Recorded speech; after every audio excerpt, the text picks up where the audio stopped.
Hey, how's everyone doing today? My name's Greg Grexa. I'm a PGA teaching professional. I've been a PGA member since 2001. And I've been doing a lot of thinking lately. A lot of thinking in probably more of the ideas of what I've been doing with my coaching. I coach a high school golf team, and with recruiting in college golf.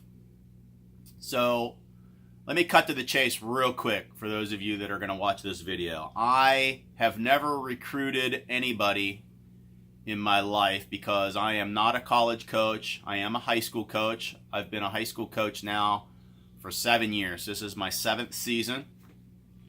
I have been very fortunate to have 4 state titles and one runner-up title.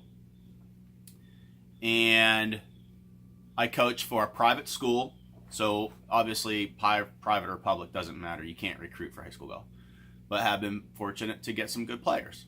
Now, with that being said, there's a lot of things out there where they're discussing all of these scholarships that go unused. I coach the women's golf team. Years and years ago, before even getting into the golf business, when I was in college, I helped with the high school golf team a little bit. I played Division III for Clarion University of Pennsylvania and played pretty well there. Actually, we had a good team. I'm still friends with all of those that I played with, especially my best friend, who's a head golf professional in Delaware.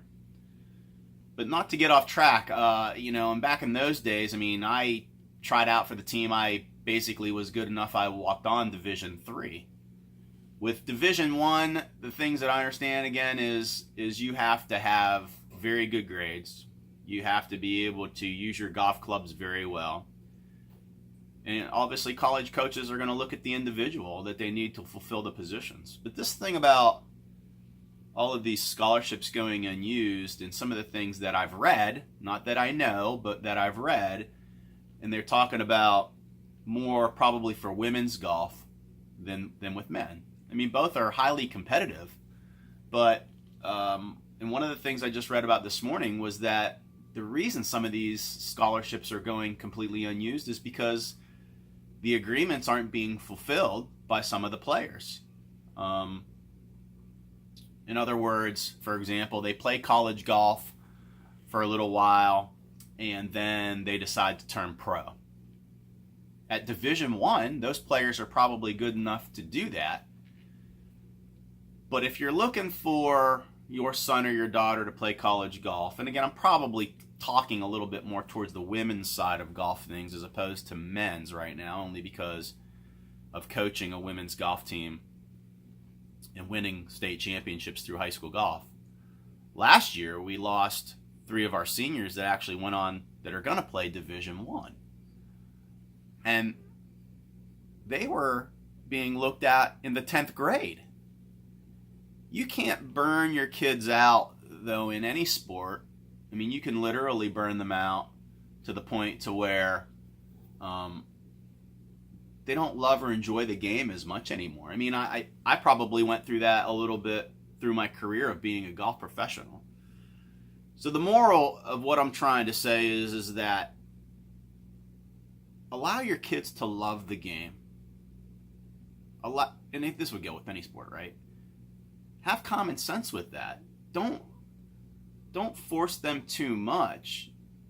As soon as they start treating the game like it's a job, it's not as fun anymore. And having fun is part of the game.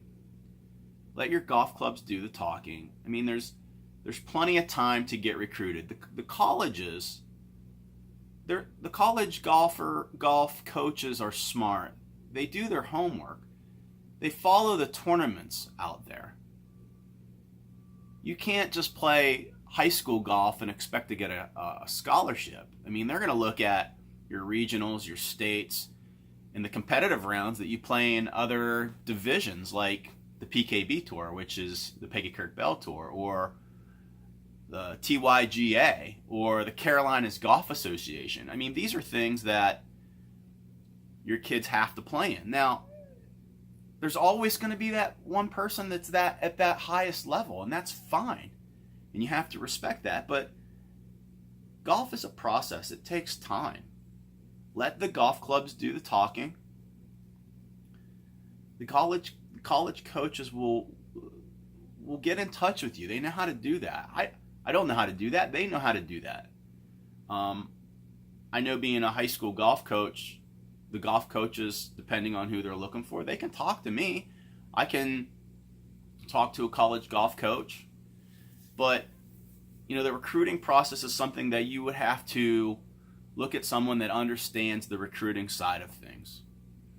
But I don't think if you handle things the right way, if your child loves the game, if they're passionate about the game, if they have a good attitude, if they carry themselves well on the golf course, have a good demeanor, they go through the process of learning the game, they can make videos of themselves, they can use YouTube as a way to allow the coaches to see their swings, to see their mannerisms, to see how they carry themselves. Grades, we obviously know grades are important. So playing at that highest level, you're going to need extremely good grades. You're going to need an extremely good game. But there's plenty of golf. There's D2, there's D3. You can play great golf, enjoy the game, love the game, play for a long time, and still have good grades and have a career doing everything. I'm a senior right now that she wants to play college golf but doesn't necessarily want to play at the Division I level. She wants to play the game. She has other aspirations in life, wants to be a doctor and so on. So you don't have to think that you need to play at the highest level to enjoy the game.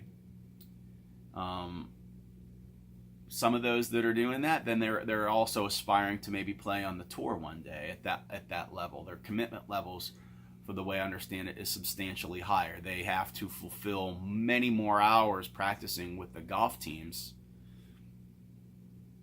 on that team level, and then they play and travel a ton.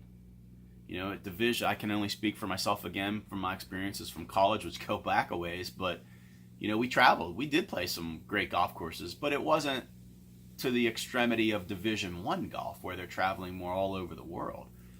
And again, that competition's a little bit more fierce. And some of those best players, they're gonna have a career on the PGA or LPGA tour potentially. So that's my 2 cents. I hope out there, just with a little bit of my experience, that people can appreciate maybe some of the opinions that I have to offer. Not the things that I necessarily know, but things that I've heard, things that I've read, things that I've heard talking with some of the parents of the students that I coach that, again, are aspiring to get these college scholarships or just play college golf. I didn't get a scholarship to play college golf because I played Division III. So, Division II, you could probably get partial scholarships. In Division I, you're going to maybe get a full scholarship to some of the better schools out there. If you have any questions, what I would do is I'd do my research online. You consult maybe your local pro that may have a little bit more information. Consult maybe some aspiring coaches at the college level that you may or may not know, or research that and find out who you can talk to. Thanks for watching the videos, and again, look for more information for that if you're really with your students or with your children and they're aspiring to play at that Division I, II, or III level. Thanks for watching.